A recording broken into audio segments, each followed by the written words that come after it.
What's up, guys? Welcome back to RacingNews.com. Welcome back to another one of our previews. It's time for the big one of the weekend. It is time for the Belmont Stakes at Saratoga. Let's cover it now. Saturday, June 7th, race 13 on the card. Field of 8 here, going a mile and a quarter. Don't forget, they do go a mile and a quarter here at Saratoga, not a mile and a half that they do at Belmont. But it's a short field, but it is a solid field. This is going to be a heavyweight fight, no doubt about it. Going to be a great race. Absolutely cannot wait for this one. Let's go through them one by one here, and let's start with the number one, Hill Road. Chad Brown trained. Irad Ortiz going to jump aboard here. That is an important note because Flavian Pratt did ride Hill Road last time out on the Peter Pan. He is on Baeza, so Pratt on Baeza. That means Irad Ortiz jumps aboard Hill Road for the first time. This is a nice horse for sure. Two races to kick off his career here in the United States on the dirt. Third in the Breeders' Cup Juvenile, third in the Tampa Bay Derby before winning the Peter Pan last time out. Peter Pan has been a all or nothing type of prep race in the past, it seems like. Either horses are coming out of it and winning, or they're kind of nowhere to be seen. So which one will Hill Road be? Well, I'm not sure. I've kind of got my doubts about him. I don't think the pace is going to be overly fast in this one, and I think that will hurt Hill Road's chances. He did close into a pretty, tepid pace last time out to win the Peter Pan, but he was also running down horses that really aren't that good. You got much, much tougher horses to run down here. I do think he's going to drop back to whether it might be dead last or maybe second to last, maybe Heart of Honor's back there at last, and I'm not sure that's where you want to be with this kind of pace setup and this kind of track. And so I'm not going to do much with Hill Road in this spot. I think he just might be in a little too tough. A horse that is absolutely not in a little too tough is the number 2 Sovereignty. And we saw it, didn't we, last time out? An incredible effort to win the Kentucky Derby. I thought he ran phenomenal in that race to get the job done by a length and a half. Now, however, it was a sloppy track, but hey, they all had to run over a sloppy track. And he just looked great over it for sure. I'm not saying it moved him up. I'm just saying it didn't hurt him, that's for sure. But look, I think the big thing that helped him that day, there was a lot of pace in that race. They were going fast, and they were very competitive up front with several horses kind of battling it out there. Listen, I really believe with Sovereignty, the big key is going to be the pace of this race. Does he have enough to run into?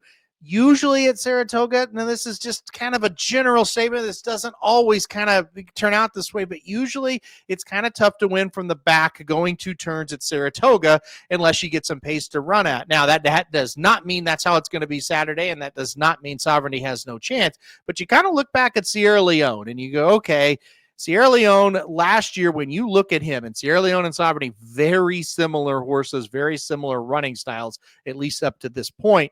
You look at Sierra Leone, okay, he had 2 wins leading up to the Kentucky Derby where he was second and nearly won the race. 3 straight losses where you never really thought he was going to get there at all 3 coming at Saratoga, and then he won the Breeders' Cup Classic. Why I'm bringing this up is he didn't get a lot of pace to run in those 3 races, and it's just not the kindest track to closers a lot of times. Now, again, we don't know how it's going to be playing. It may play to closers on Saturday, but in the past, historically, it hasn't been the friendliest track to closers. So just keep that in mind. And again, I don't think the pace is going to be overly fast here. I think he's up against it a little bit. I really do. I think if he wins this race, we're going to exit, the day on Saturday and go, boy, this is a monster type of horse. And I'm not saying he's not that. He could be that for sure. His last race in the Kentucky Derby was really, really nice, but can he do it with different circumstances over what could be a different track? I don't know. Maybe it might be sloppy. We'll kind of see. And I think as you're hearing this, if it is sloppy, I do think you've got to move him up, and I will probably move him up a little more than I do because, like I said, I don't know if it aided him, but it certainly didn't hurt him last time out. But the track's dry. It's a shorter field. You don't have as much pace. Let's see if he can do it. Not saying he can't. I'm just saying I'm a little bit like, I'm not sure. But it'll be interesting to see what he can do there. You look at some of the races that he's lost. He lost the Florida Derby. They didn't really go fast early. And, Tapan Street might just be really good. I don't hold that against him. They went pretty fast in the Fountain of Youth, the race he was able to win. They didn't go all that fast in the Street Sense, a race that he won, but, it was one of those things that he just he just took off, and the pace didn't really matter. And then his other 2 losses were around 1 turn, and I don't even count it when it comes to this horse, right? The 1-turn races, I don't even look at them, right? So, yeah, the 2-turn races, the 1 race he lost, it wasn't all that fast. So, maybe that's going to be the thing. But look, if you like him, I don't want to sit here and talk you off of him. He was beyond good in the Florida or in the Kentucky Derby. Super, super good. So we'll see if he can keep it going. The number 3 is Rodriguez. Interesting horse here. I do think he is going to set the pace in this race. I don't think he'll be all alone, though. We'll talk about why here in a second. But yeah, look, Rodriguez is going to set the pace. I'm a little skeptical. Okay, how much are the screws tightened on this horse? Of course, he won the Wood Memorial last time out really impressively, but that was 63 days ago. That was April 5th. They entered him in the Kentucky Derby. He had to scratch because of a foot issue. They wanted to enter him in the Preakness. They didn't even enter him because he couldn't make the race. So, how much have they been able to really press on him? Is he ready to rock and roll here? That's the big question mark. If he is, I think he's dangerous, but I just kind of am a little afraid he might not be ready to show his absolute best effort here. And what if that foot injury is still bothering him just a little bit as well? I don't know. I'm a little bit worried about that. I wish he was kind of coming in under different circumstances where you didn't have those worries in the back of your mind. Because if he was, I think he'd be a little more dangerous than he is. But, look, if he takes him gate to wire, am I going to be shocked? No, absolutely not. But we'll see if he's got what it takes here, and we'll see if he can get that desired trip, which is loose on the lead. The number 4 is Uncaged. This is a horse that won't be on the lead. He'll go towards the back of the pack here. Ultimate long shot. Don't think he has much of a chance. 6th in the Peter Pan, beaten 10 1/4 last time out. Not feeling great about Uncaged and his chances here. The number 5 is Crudo, and I think this is a very important entry. Crudo is the other horse in the race that definitely has speed.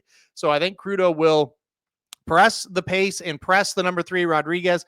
I don't expect them to go insanely fast, but I do think they'll make it honest enough to where it'll be hard for either one of them to go gate to wire unless they're just the best horse that day. Crudo coming off 2 a really nice wins. The win at Keeneland was super sensational, a 7-furlong race, and then he stretched out in the Sir Barton last time out, going to mile 16th, and again looked sensational. Both those races were gate to wire. I think, the one thing I was like, I really want to see, does he have like the same type of speed as Rodriguez? I think he does. Like, I actually think he can kind of go with him early. I think it'll be a chess match between Rodriguez and Crudo, Mike Smith and Johnny Velasquez to kind of decide who's going to go first, who's going to go the hardest here.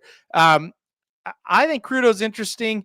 If something happens and Rodriguez doesn't get the lead and Crudo's out by himself, maybe he can take him quite a ways here. So he's an interesting horse and a big entry to the race. For these horses like Sovereignty that are going to come from out of it, they really needed another pace presence, and Crudo's going to give them that. And so that will give them a chance for sure to maybe get the job done and be for a deep closer to win this race. The number 6 is Baeza. I think he's fascinating here.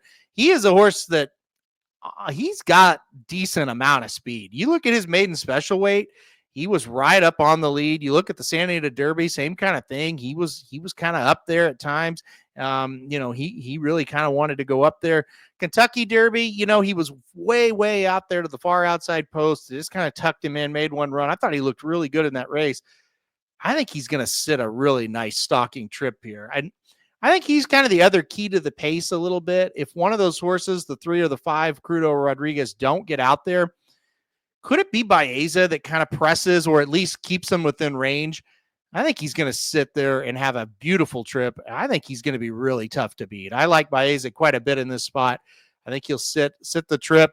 I think he's ready to rock and roll. We'll just see if he's good enough. And why he might not be good enough is because of the number 7 journalism, because he has finished ahead of Baeza both times they raced against each other.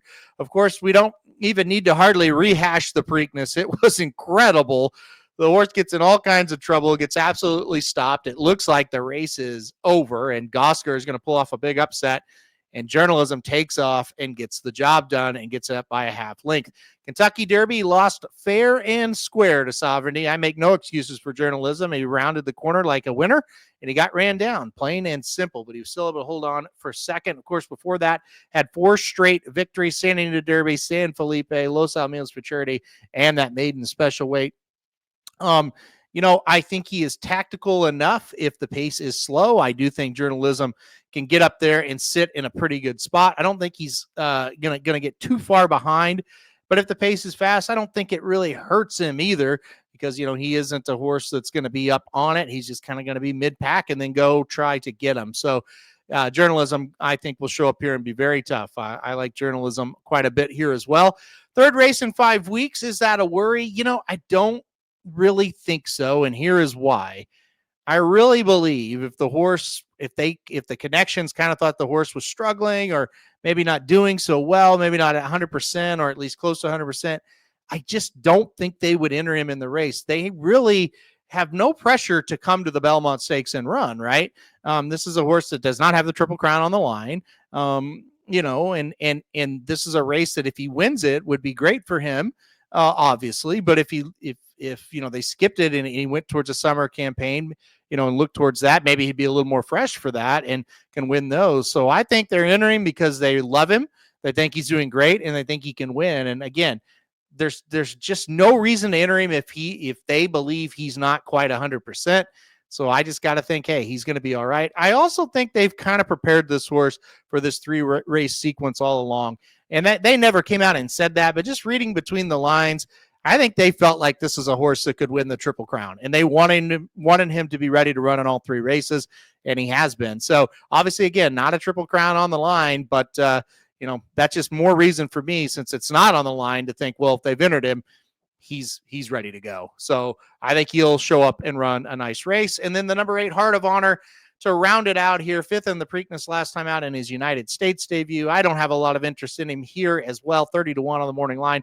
I just don't think the pace is going to materialize that much to have him, kind of close and win the race. So he's not for me. If he hits the board, I wouldn't say I would just be, shocked. I just kind of feel like there's better ones you could play to even hit the board as well. All right. That is the field of 8. I debated between the 6 Baeza and the 7 Journalism for a long time. I ended up going number 7 Journalism on top in this spot. Why? Well, he's defeated Baeza both times they've raced, and both times, especially San Antonio Derby, it kind of felt like, man, Baeza maybe should have won that, and Journalism ran him down. I think if Journalism shows up with his best effort, which is questionable, there's no doubt, and if you are sitting there questioning that, I get it. I laid out why I think he is going to show up, but if you don't think so, I'm not going to argue back and forth, because I kind of understand it is questionable, but I do believe, again, the connections thinks he's going to show up and run well, or he wouldn't be here. So give me the number 7 Journalism to win the Belmont Stakes. I think he shows up. I think he runs well. I think he can beat Baeza. I think the pace is it's going to be okay, but I don't think it's going to be hot enough for Sovereignty to be at his absolute best. I will say, if Sovereignty can get up and win on a day where the pace is, mild, let's call it, I will tip my hat to him completely and just say, what a racehorse, because it is tough on this track to win with a closing trip and not a lot of pace, as it is many tracks. So I have a lot of respect for him. No talking you off of Sovereignty. If you want to bet him, I have nothing, negative to say. Just for me, I think Journalism sits a better trip, and I think he's just going to be good enough to beat Baeza. Hopefully, we don't see any kind of whatever you want to call it on the trip. Hopefully, he just gets a nice, easy trip. It is able to get it without that happening. So anyway, I'm going to go number 7 Journalism to win this year's running of the Belmont Stakes. All right, guys, that'll do it for this preview. Hit that like button if you like it. Hit subscribe if you really like it.